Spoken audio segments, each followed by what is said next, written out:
Hello guys welcome to no blog.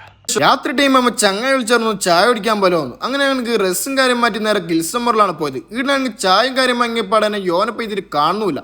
യോനാണെങ്കിൽ ഒരു സൈഡിൽ നിന്ന് സീരിയൽ വിളിക്കുന്നതാണ്. അതുകൊണ്ട് ഞമ്മക്കതൊന്നും വിളിക്കാത്തതുകൊണ്ട് ഞമ്മ ഒരു സൈഡിൽ ഇരുന്ന് ചായ കുടിക്കാന്ന് വെച്ചു. മുന്നേ ആണെങ്കിൽ നാട്ടിലെ സമയത്ത് ചായ കുടിക്കുമ്പോൾ അപ്പുറം ഇപ്പുറം ഇരിക്കാൻ ചങ്ങായി പറയണേ. അതെല്ലാം കഴിഞ്ഞ ശേഷം നാളെ ഡ്യൂട്ടിയിൽ റൂമിലൊക്കെ തന്നെ പോയാലോ എന്ന്. അങ്ങനെ റൂമിൽ പോയതിനു ശേഷം പിറ്റേഴ്സ് രാവിലാണെങ്കിൽ ഡ്യൂട്ടിക്കും പോയി. ഇവിടെയാണെങ്കിൽ പാസ്സില്ലാതെ മുകളിൽ കയറ്റൂല. പുറത്താണെങ്കിൽ ഇപ്പൊ എമ്പതിന്റെ വെയിലാണ്. അതിലും കഴിഞ്ഞതിന് ശേഷം നമ്മളെ അടുത്തുള്ള ഒരു പൂച്ച വന്നുകൊണ്ട് യോനക അധികം കളിപ്പിച്ചുകൊണ്ടിരിക്കലാണ് മെയിൻ പരിപാടി. അതിലും കഴിഞ്ഞതിന് ഞായറാഴ്ച സക്കാത്തും പൈസക്ക് പോരാനുള്ളവരൊക്കെ ഒരു പേസും കൈ പിടിച്ചിട്ട് വേഗം പോന്നോളുണ്ട് കേട്ടോ. അതിലും കഴിഞ്ഞതിന് ശേഷം അനാൻസിന്റെ ഡൂപ്പ് ഉണ്ടായിക്കൊണ്ട് ഓനെ കുറച്ച് ചൊറഞ്ഞുകൊണ്ടിരിക്കലാണ് മെയിൻ പരിപാടി. അതിലും കഴിഞ്ഞതിന് ശേഷം യോൻ പറഞ്ഞ എനിക്ക് ടൈമായി ഞാൻ പോകുന്നത്. ഞമ്മ നേരെ ഷോപ്പിലൊക്കെ നേരെ വിടാന്ന് വെച്ച്.